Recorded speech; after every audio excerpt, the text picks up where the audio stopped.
Evangelho segundo escreveu João, capítulo 4. Quem quer ouvir Deus falar nessa manhã, diga amém.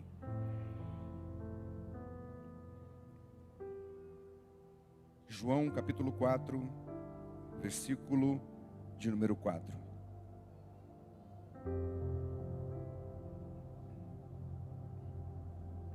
Diz assim a palavra do Senhor: E era-lhe necessário passar pela província de Samaria. Você pode dizer amém por isso? Vamos dizer todos juntos no 3? 1, 2, 3. E era... Mais uma vez, mais forte. E era... Mais uma vez, 1, 2, 3. Feche os seus olhos, coloque a mão no seu coração. Espírito Santo, nós estamos aqui na tua casa, te louvando, engrandecendo o teu nome, porque tu és digno de receber a honra, a glória, o louvor, a exaltação. Não há outro como o Senhor, não há nada que possamos te comparar. Tu és incomparável, tu és tremendo, tu és forte, tu és lindo. Deus, nós te agradecemos.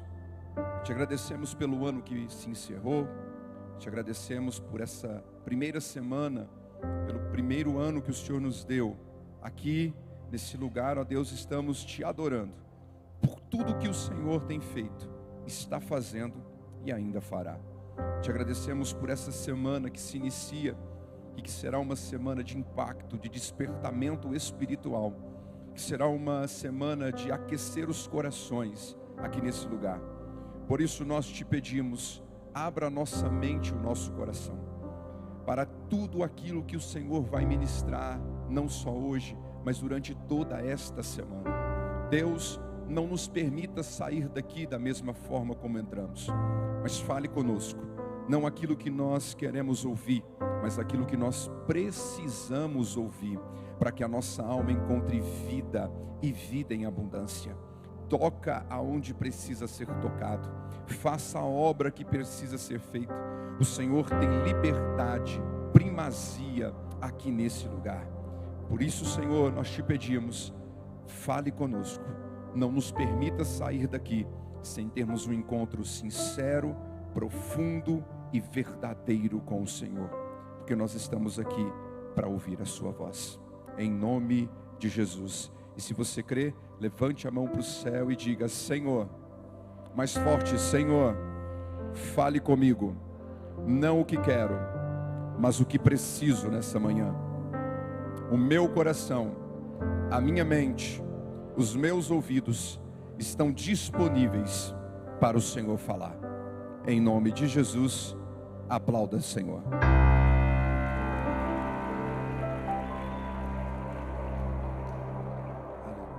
Queridos, Jesus foi e sempre será o homem mais influente da história, o homem de maior impacto na sociedade, ao ponto da história humana ser dividida entre antes de Cristo e depois de Cristo. Tamanho foi o impacto que o Senhor deixou na sociedade, trouxe na sociedade. Esse impacto que foi feito há mais de 2000 anos atrás, chegou até os dias de hoje, chegou até mim, chegou até você, pela graça, pelo amor, pela misericórdia de Jesus. Cristo é a sombra da promessa do Antigo Testamento, e no Novo Testamento é o cumprimento dessa promessa, aonde o profeta Isaías, no capítulo 53, ele diz que ele levou sobre si as nossas transgressões, as nossas dores, nós somos moídos, ou ele foi moído pelas nossas iniquidades, o castigo que nos traz a paz com Deus, porque nós éramos inimigos de Deus, esse castigo estava sobre ele, e pelas suas pisaduras, eu e você fomos sarados. Através do sacrifício de Cristo, da cruz do Senhor, fomos alcançados pela graça e pela misericórdia de Deus.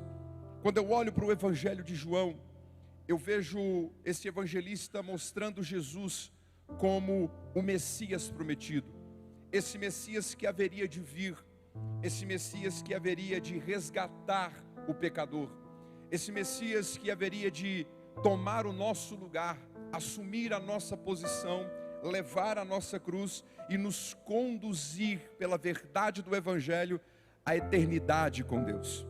Eu vejo no capítulo 1, João falando que no princípio era a palavra estava com Deus e a palavra era Deus. No mesmo capítulo de número 1 de João, ele vai dizer que Jesus é a luz do mundo e que as trevas não podem resistir a essa luz. Ele também vai dizer que ele veio para aqueles que eram seus, mas os seus não o receberam. Mas todos aqueles que o receberam, deu-lhes o direito de serem feitos filhos de Deus, ao que crê no seu nome. É por isso que nós estamos aqui, porque um dia o Verbo se fez carne e habitou entre nós, cheio de graça, cheio de justiça, cheio de verdade, cheio de amor, cheio de compaixão, cheio de misericórdia, para nos tirar do reino das trevas, do império das trevas, e nos transportar para o reino do Filho do seu amor. Você pode levantar a mão para o céu e dizer: obrigado, Jesus, pela graça, pelo amor e pela sua misericórdia. Nós estamos falando de um homem perfeito. E no capítulo 2 de João, Jesus faz o seu primeiro milagre em Caná da Galileia, transforma a água em vinho. No capítulo 3, nós temos o versículo mais conhecido talvez das Escrituras, no verso 16, onde o texto diz que Deus amou o mundo de uma forma tão indescritível, que Ele deu o que Ele tinha de melhor nos céus, o seu único Filho, para que todo aquele que nele crê não morra na eternidade sem Deus, mas tenha a vida eterna com Ele. E no final do capítulo 3, o texto diz que Ele cresça, que eu diminua. Quando nós chegamos no capítulo 4, Jesus está saindo da Judeia para a região da Galileia. Ele está com seus discípulos, Ele está com aqueles que vão levar o Evangelho da graça. Ele está ensinando aqueles discípulos a expandirem o Evangelho, a viverem os milagres e também a absorverem a palavra poderosa de Jesus. Os discípulos estão com Ele, mas há uma necessidade numa cidade chamada Sicar, no território de Samaria. E a palavra necessidade, no termo original, significa aquilo que é necessário para a salvação dos homens, porque já foi decretado por Deus que tal coisa aconteça. Ou seja, havia um decreto de Deus, não apenas sobre a cidade de Samaria, mas em especial na vida de uma mulher. E é por isso que Jesus usa essa palavra. Era necessário passar pela região de Samaria. Era necessário cumprir um propósito que Deus já havia designado. Era necessário que a graça fosse levada também para os samaritanos. E quando Jesus está saindo para a região da Galileia, saindo da Judeia, Ele precisa percorrer uma viagem, fazer uma viagem. E para os judeus, jamais eles poderiam ou iriam atravessar o território dos samaritanos. Por quê? Porque eles não conhecem ou reconheciam os samaritanos como gente da sua própria raça ou da raça pura dos judeus. É por isso que os samaritanos não se davam bem com os judeus e nem judeus se davam bem com os samaritanos. Eles tinham aversão, eles tinham repúdio dos samaritanos. E é por isso que os samaritanos são conhecidos como cachorros ou cão pelos judeus, porque de fato eles não tinham esse entendimento de que os samaritanos pertenciam aos judeus, tinham essa linhagem, essa pureza dos judeus. E por essa razão, os judeus não ousavam passar no território de Samaria. Eles atravessavam pelos limites do Jordão e estendiam a sua viagem em 1 ou 2 dias, simplesmente para não ter que pisar no território de Samaria e ser chamado de impuro, ou ser chamado de alguém que não honrou a tradição dos judeus, não ser mal falado, não ser difamado pelo fato de ter passado pelo território de Samaria. Os judeus não viam Samaria com bons olhos, e quem ousasse passar por lá seria taxado como alguém que não honrou as tradições judaicas e, portanto, seria considerado, de certa forma, impuro. Deixa eu dizer algo para você. Quando Jesus diz para os seus discípulos que é necessário passar por Samaria, provavelmente alguns dos discípulos olharam para Jesus e disseram: o senhor está louco? Judeu não entra em Samaria. Não podemos entrar nesse lugar porque não nos damos bem com essa gente. Nós não podemos entrar lá porque seremos mal falados. Nós não podemos pisar naquele lugar porque seremos declarados imundos. Mas sabe o que eu entendo? Que Jesus olha para aqueles discípulos e diz novamente: é necessário passar pelo território de Samaria, porque ali há uma pessoa, ali há um povo que precisa ouvir da graça e da palavra do Senhor. Ali há um povo que precisa ser liberto do pecado, da religiosidade. Ali há um povo que necessita ter um encontro com Jesus. Eu quero dizer para você nessa manhã: você não veio aqui para assistir um culto, você não veio aqui para passar uma temporada ou assistir algumas ministrações durante essa semana. O Senhor te trouxe aqui porque Ele está dizendo que Ele te chamou para um ministério nobre, que é levantar e acender o chamado de Jesus na sua vida, anunciar a palavra, levar o evangelho da graça a quem quer que seja. E Deus manda dizer para você nessa manhã: está preparado para ser mal falado? Está preparado para perder amigos? Está preparado para perder prestígio? Está preparado para perder dentro da sua casa alguns elogios que você tem levado durante toda a sua vida? Está preparado? Porque o ministério que Jesus tem para você pode te levar a perder muita gente. Mas eu vou dizer algo para você: com Jesus você não tem perca, com Jesus você não tem nenhum tipo de difamação. Aonde você chegar, a presença de Jesus chegará com você, e o céu se alegrará pela verdade do evangelho contida no teu coração. Aleluia. Os discípulos estavam com medo de perder prestígio, de serem mal falados. Mas nessa manhã Jesus te trouxe aqui para tirar um medo. Sabe por quê? Porque tem muita gente que não quer passar por Samaria. Tem muita gente que quer dar a volta e não passar pelo território dos samaritanos. Tem muita gente que está com medo de perder amigos por amor a Jesus. Tem muita gente que está com medo de ser mal falado por causa do evangelho. E Jesus está dizendo para você nessa manhã: se você não amá-lo mais do que todas essas coisas, você não é digno dele. Você não é digno de Jesus. Por isso que nessa manhã cingi os vossos nomes. Está difícil dar glória hoje, né? Deus não te chamou para passar pela história. Deus te chamou para viver uma história.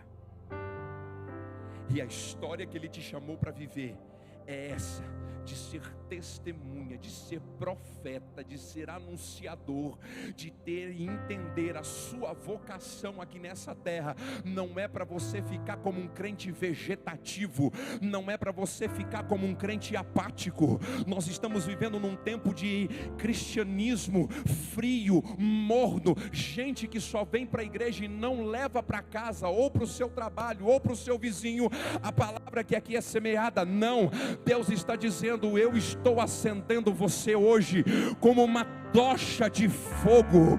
O inferno não vai te segurar, Satanás não vai te segurar, as portas do inferno não vão resistir, porque você foi chamado para algo maior, para algo supremo, para algo poderoso, para algo eficaz. E este chamado é ser boca de Deus aonde você estiver, ser instrumento do Senhor por onde você passar. Chega de viver um evangelho raso, superficial. Oh querido, essa manhã Deus te acende para um tempo de avivamento nessa geração. E quem quer, levanta a mão e vem no glória.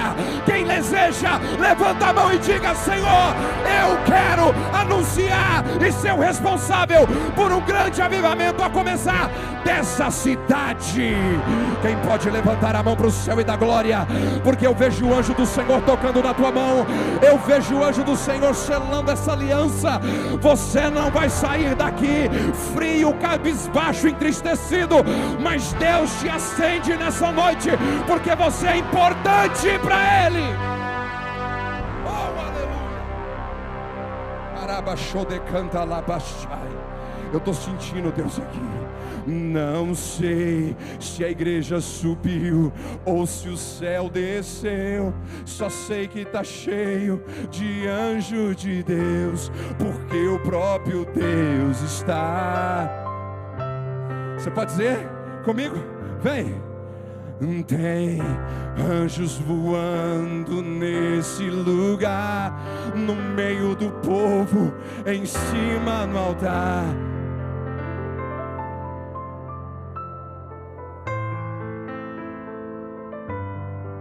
Não sei se a igreja subiu ou se o céu, só sei que está cheio de anjos de Deus, porque...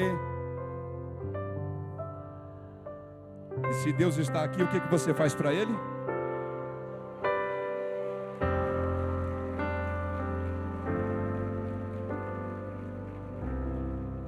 É necessário passar por Samaria. E quando Jesus deixou uma promessa do Espírito Santo em Atos capítulo 1, verso 8, Ele diz: recebereis poder ao descer sobre vós o Espírito Santo de Deus, e sereis minhas testemunhas, tanto em Jerusalém, quanto na Judeia, também em Samaria e até os confins da terra. Eu quero chamar a sua atenção para essas duas palavras: poder e testemunha. A palavra poder vem do grego dynamis e significa a força de um grande e poderoso exército. É por isso que quando você foi chamado e cheio do Espírito Santo, você não passou apenas por uma experiência de conversão, você passou por um preenchimento completo e perfeito do Espírito Santo em você. No Antigo Testamento, o Espírito Santo não era dado por plenitude, era dado por porção. Mas quando Cristo veio, Ele derramou sobre todos nós a plenitude do Espírito Santo. Você não é parcialmente cheio do Espírito Santo, você não tem 2/3 do Espírito Santo, você é completamente cheio desse Espírito.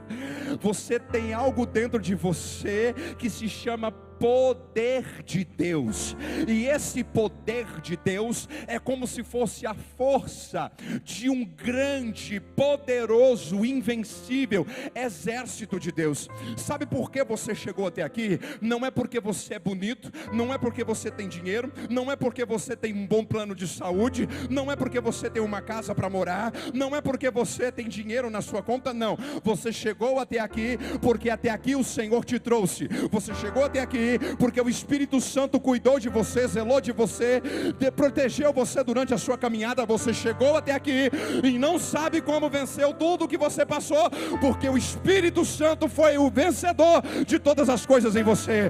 Há uma força dentro de ti, e essa força é o Espírito Santo, e ninguém consegue te parar se não for o próprio Deus. É por isso que a Bíblia diz que a porta do inferno não pode segurar, não pode resistir, as trevas não podem te parar. Você é cheio, você carrega o poder do Senhor, e é por isso que nós estamos aqui.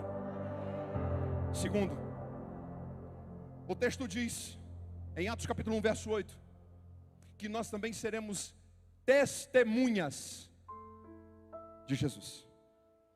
A palavra testemunha, ela vem do grego martírio e significa duas coisas. Primeiro, aqueles que vão morrer por uma causa maior do que se acredita. E os discípulos, de fato, muitos, morreram pela causa do Evangelho. E isso representa para nós que a gente vai ter que morrer para as coisas do mundo, para amigos, até mesmo para familiares, por causa de Cristo. É por isso que eu disse no começo: você está preparado para perder prestígio, para perder amigo, para perder quem te ama?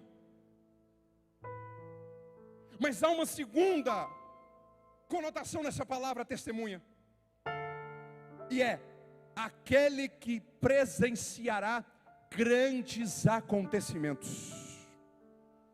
Deixa eu dizer uma coisa para você. Talvez até hoje você não viveu o extraordinário de Deus porque ficou com medo, porque não saiu da zona de conforto.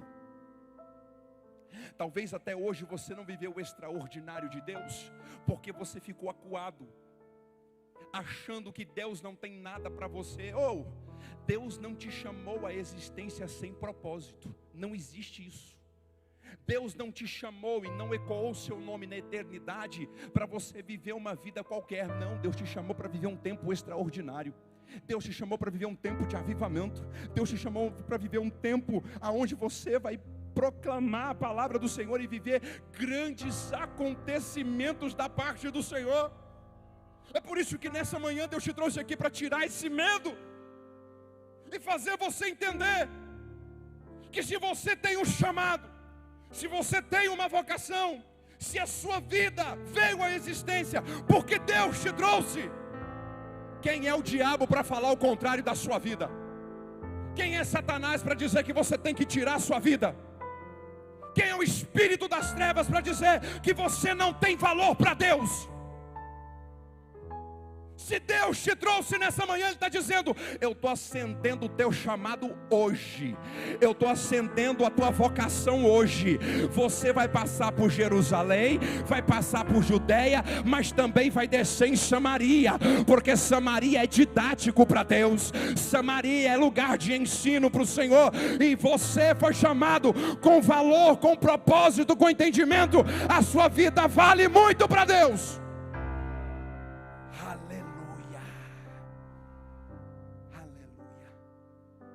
Aleluia, Deus está na casa.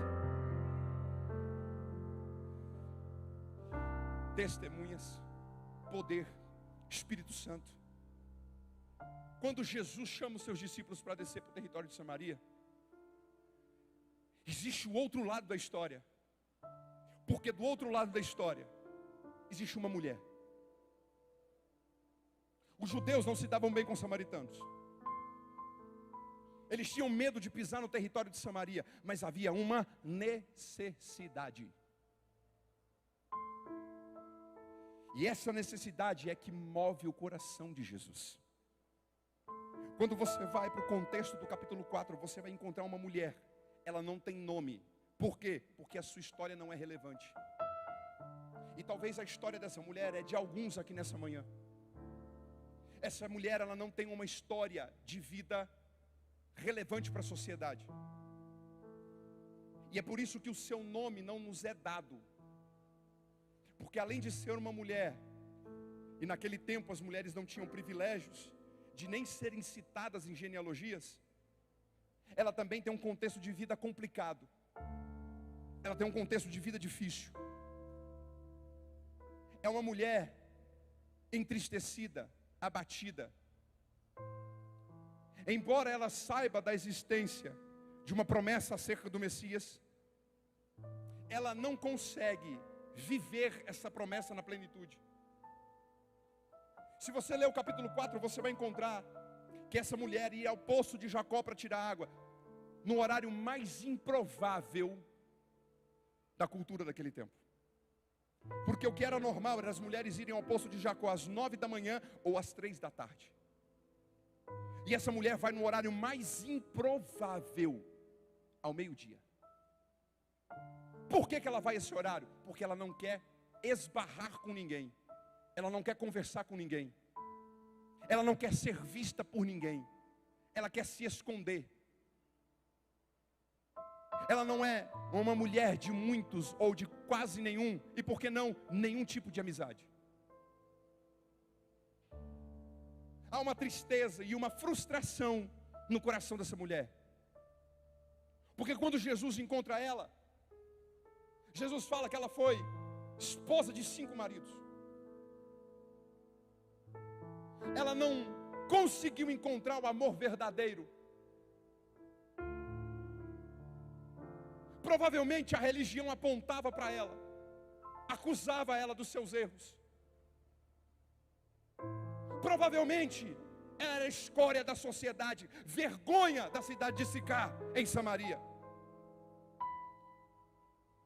E talvez essa é a história de muitos aqui nessa manhã. Porque talvez você chegou aqui com cara de poucos amigos, entristecido, cabisbaixo, não querendo se encontrar com ninguém. Já determinou no seu coração que quando for dado a última oração, você é o primeiro a ir embora, para que ninguém olhe para você e você tenha que sorrir e dizer que está tudo bem, quando na verdade não está.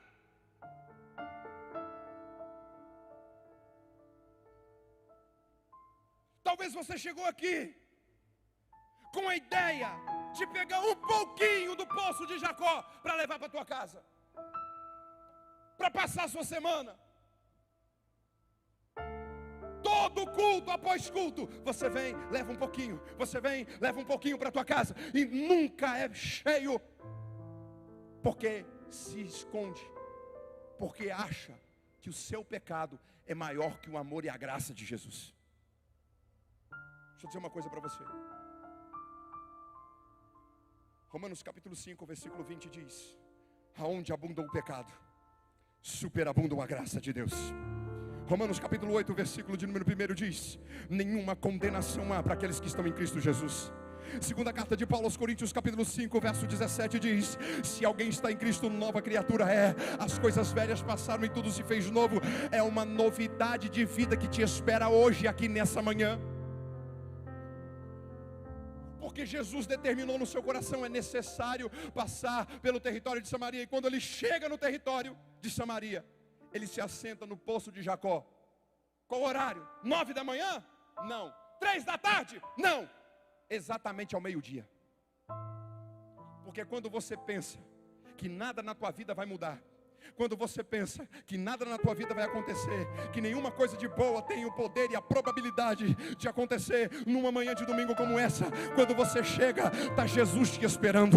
Quando você chega, Jesus está já olhando para você. Quando você põe o pé aqui, Ele já te filmou, já sabe de tudo, conhece tudo da tua história, sabe todos os fios de cabelos que contém na tua cabeça, conhece o teu corpo melhor do que você, sabe da tua história muito mais do que você sabe. Quando Ele coloca os olhos em você, o teu prontuário já está na mão dele. Não tem como esconder-se de Jesus. Você pode imaginar quando aquela mulher chega no poço de Jacó, que ela olha e vê Jesus, ela já sente um baque. Por quê? Porque era o horário que ninguém tinha que estar no poço. Mas tem um homem lá, e não é qualquer homem, é um judeu. E não é apenas um homem judeu, ele é um mestre da lei, ele é um rabi, e a sua veste entrega que ele é um rabi. Talvez essa mulher, ao olhar para Jesus, ela perdeu todo o seu equilíbrio. E quando ela chega no poço e ela começa a tirar água, a Bíblia não diz, mas ela me deixa pensar, provavelmente ela tira a água o mais rápido que ela puder, para não ter que dar conversa para Jesus. Só que o que acontece? Jesus abre um diálogo com ela, porque Jesus é mestre também em quebrar protocolos. Não podia passar no território de Samaria, pois Jesus disse: é para lá que nós vamos. Não podia conversar com os samaritanos, pois Jesus conversa, porque Ele não está preso à filosofia dos homens. Ele não está preso à cultura da terra, não. Ele está preso à sua palavra, à vontade da sua palavra, o discernimento que ele tem e a vontade de Deus em relação aos homens. É isso que prende Jesus. Ele abre um diálogo com aquela mulher, sabe por quê? Porque a psicologia nos ensina que para você acessar o coração de alguém que está fechado contra você, primeiro, ou você pede um favor, ou você faz um favor. E Jesus é o maior psicólogo da terra. O que ele faz? Ele pede para ela: dá-me de beber. A mulher vira para Jesus e diz o seguinte: como você, ou tu em algumas traduções, sendo judeu, pedes água para uma samaritana? Você está louco? Como tu sendo judeu, pede para mim água para beber? Aí Jesus, com aquele olhar sereno, tranquilo, porque ele é manso e humilde de coração, ele fala para aquela mulher: se tu conhecesses o dom de Deus, quem te pede água, tu é que pediria, e Ele te daria água viva. Escute, num versículo só, Jesus apresenta a Trindade para ela. Porque a salvação não vem de vós, é dom de o Pai. Quem te pede água? O Filho, diante dela, o Messias. Tu lhe pedirias e Ele te daria água viva, Espírito Santo de Deus. João capítulo 8, versículo 37 e 39, diz o seguinte: aquele que crer em mim, do seu interior fluirão rios de águas vivas. Dizia isso ele com respeito ao Espírito Santo de Deus. Então Jesus fala para aquela mulher: se você conhecesse o Pai, se você conhecesse o Filho, tu lhe pediria água e Ele te encheria com o Espírito Santo.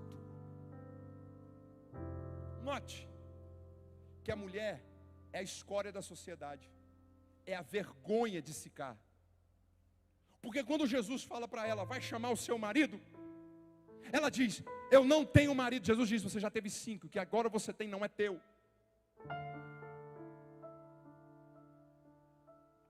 Existe uma explicação para essa mulher estar viva. Porque se ela tivesse trocado de marido por infidelidade, ela teria sido morta, apedrejada. Mas a resposta para isso está em Mateus capítulo 19, aonde os líderes religiosos chegaram em Jesus e perguntaram para ele acerca do divórcio. E eles disseram para Jesus: Moisés ordenou repudiar a mulher por qualquer coisa. E Jesus disse: Moisés permitiu repudiar a sua mulher por causa da dureza do vosso coração. Não foi assim desde o princípio. A explicação é que aquela mulher foi repudiada 5 vezes. Ela se cansou. E agora o que ela estava já não era marido dela. Estava tudo errado. Por isso que era necessário ir para Samaria.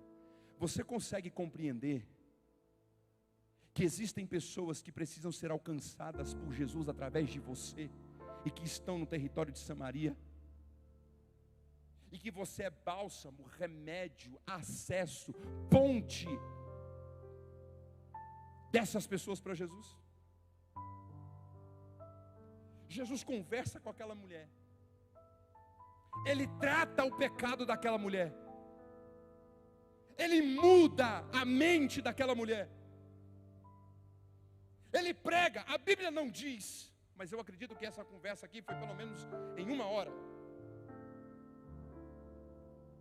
E o que acontece é que quando Jesus trata o seu pecado, muda a sua mentalidade, a mulher já muda o discurso. Ela diz o seguinte: Senhor, já não é mais tu. Percebeu a diferença? Senhor significa aquele que está acima de mim. A mulher reconhece Jesus como Senhor, como profeta. E mais tarde no texto ela reconhece Ele como Messias. Ela olha para Jesus e fala: Senhor, aonde se deve adorar? Nossos pais adoram nesse monte, o Monte Gerizim. Mas vocês judeus dizem que o lugar da adoração é Jerusalém. Aonde é o lugar da adoração? Por que ela pergunta isso? Porque ela quer adorar Jesus. Ela quer adorar a Deus. Por quê? Porque ela começa a entender que algo diferente está acontecendo. Não é um dia normal.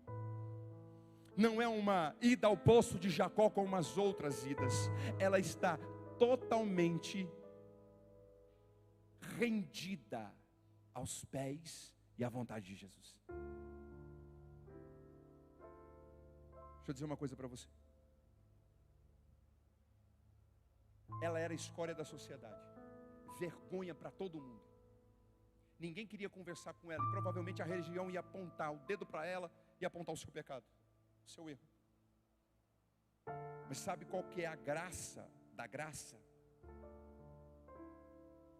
É que aquele que é menos visto, ou aquele que é menos querido, ou aquele que nada é, ou aquele que nada representa, é esse que Deus escolhe para ser alguma coisa.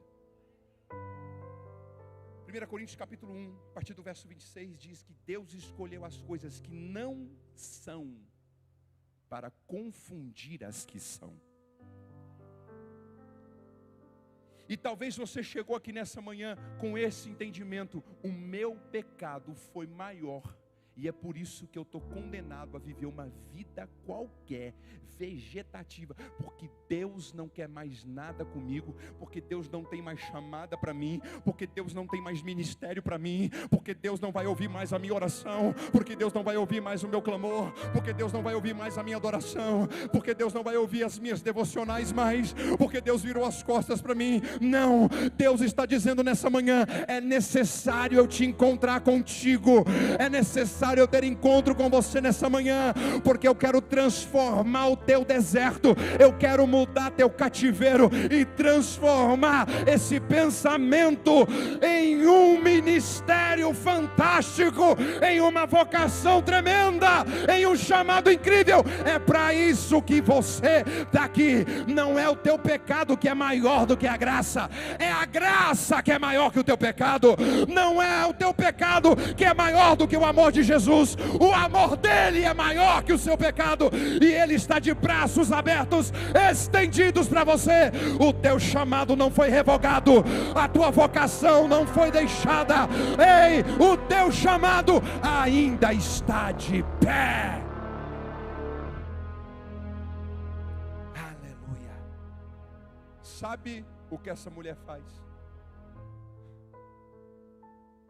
Quando ela tem a sua mente mudada,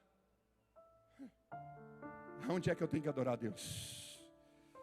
Aonde é que eu tenho que estender as mãos para adorar Ele? Porque eu era escória, eu era desprezada, eu era mal amada, eu era aquela que não podia sair porque todo mundo ia apontar o dedo para mim, eu era aquela que a religião ia me desprezar. Aonde eu tenho que adorar? Porque hoje a minha vida está mudando.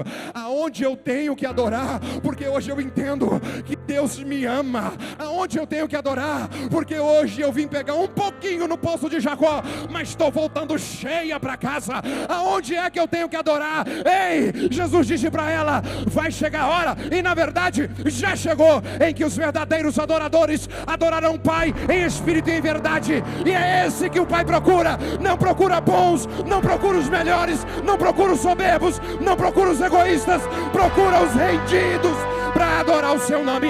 E tem alguém aqui que pode levantar a mão e adorar a Ele? Arabaxô de canta alabaxai. Aonde Deus está tocando aí? Deixa eu ver. Tem adorador na casa? Tem adorador na casa? Vem no glória. Tem adorador na casa? Deixa ele tocar em você. Essa semana não vai ser igual a outra. Esse dia não vai ser igual ao outro. Ele está te chamando para mergulhar na graça, para mergulhar no propósito, para alcançar o seu chamado. Quem é adorador faz alguma coisa.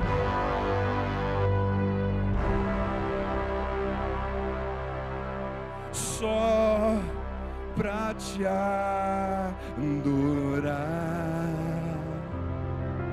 e fazer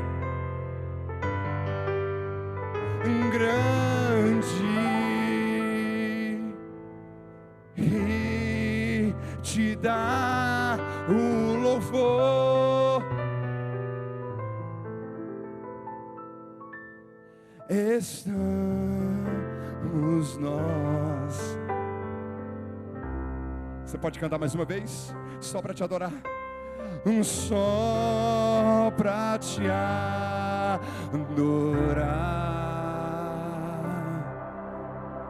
e fazer. Orabaço de canta labás, orianda labachurianda labadas, e te dá o louvor que é devido.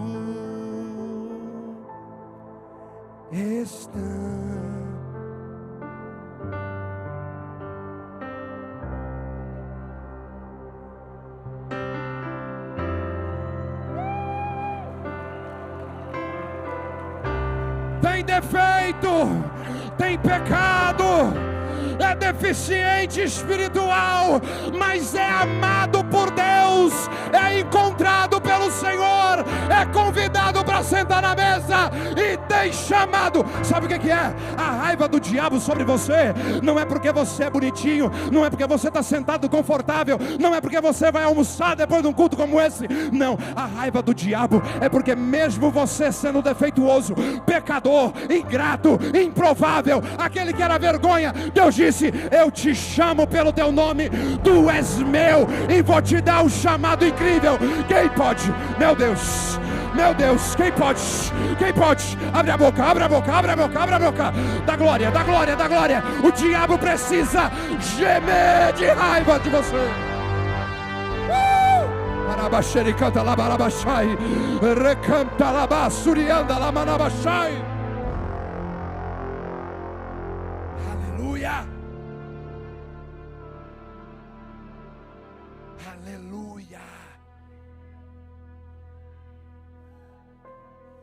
Oh glória, oh glória, oh glória, oh glória.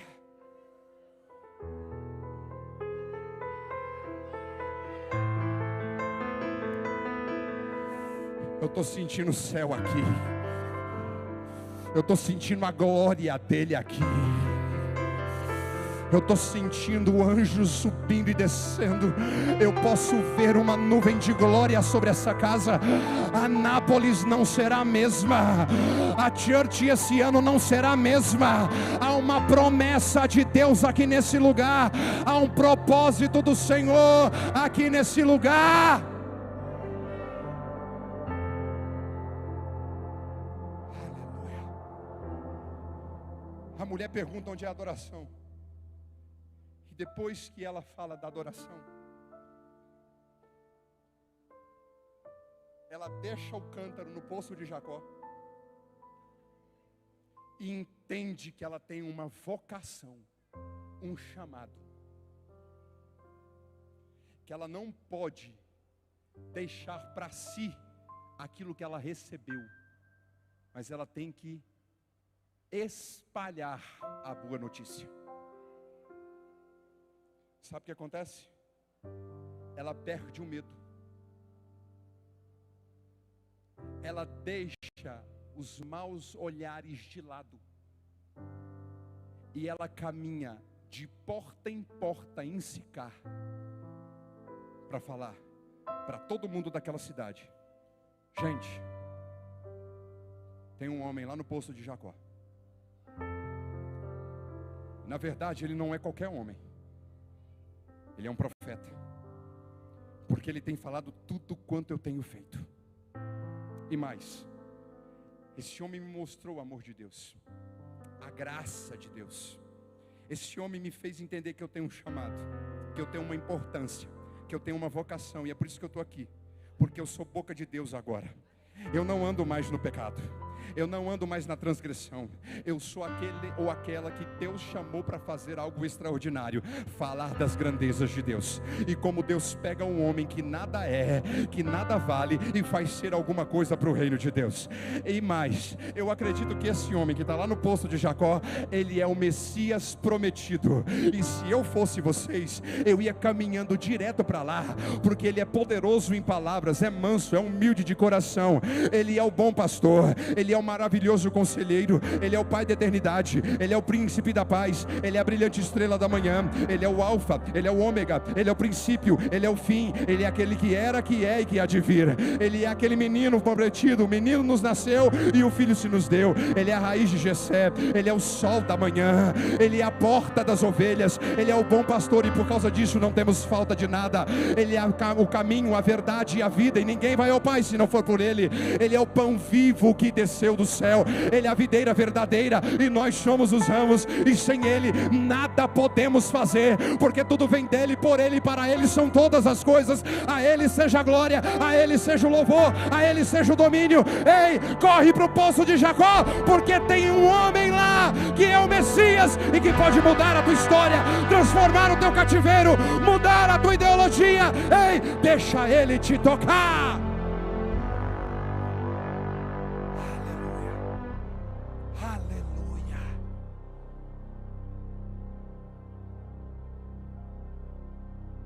Deus não te chamou para ter medo.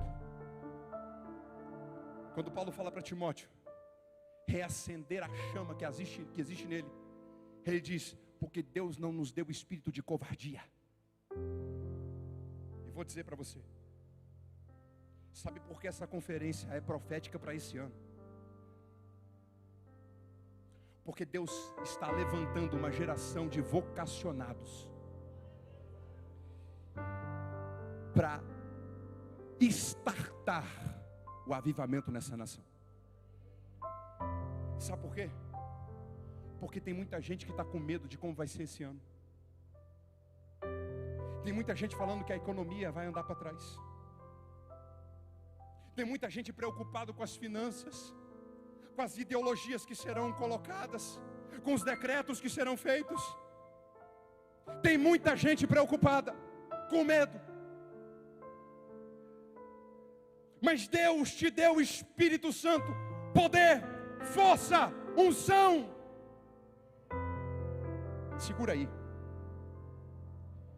Você não precisa de Lula, você não precisa de Bolsonaro, você não precisa de STF, você não precisa de TSE, você não precisa de deputado federal, estadual, governador, prefeito, vereador e nem senador, porque o céu não se move por política, céu não tem partido, o céu move-se pela igreja.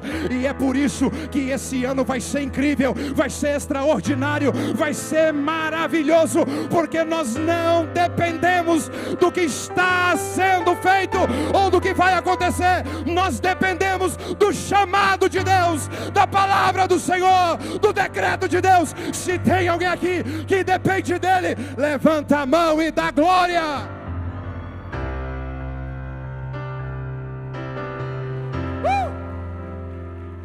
Aleluia, aleluia. Deus não perdeu o controle, muito pelo contrário. Em tempos de crise, Deus te faz prosperar. Em tempos sombrios, Deus levanta os vocacionados. Levanta a tua bandeira, levanta a tua mão e diga: Senhor, eu estou aqui. Aleluia, aleluia, aleluia. Nunca houve noite que pudesse impedir o nascer do sol e a esperança, e não há problema que possa impedir as mãos de Jesus para te ajudar. Nunca houve noite que pudesse impedir o nascer do sol e a esperança, e não há problemas que possam impedir as mãos de Jesus para te ajudar. Haverá um milagre dentro de mim, vem descendo o rio para me dar a vida, esse rio que emana lá da cruz, do lado de Jesus. Haverá um milagre dentro de mim, vem descendo o rio para me dar a vida, esse rio que emana lá da cruz, do lado de Jesus. Levante a mão e diga: aquilo que parecia impossível, aquilo que parecia não ter saída, aquilo que parecia ser minha morte, mas Jesus mudou. Sou um milagre, estou aqui. Oh, aquilo que parecia, fica em pé, impossível. Levante a sua mão e diga: aquilo que parecia não ter saído, aquilo que parecia ser minha morte, mas o quê? Jesus mudou minha sorte. Sou um milagre.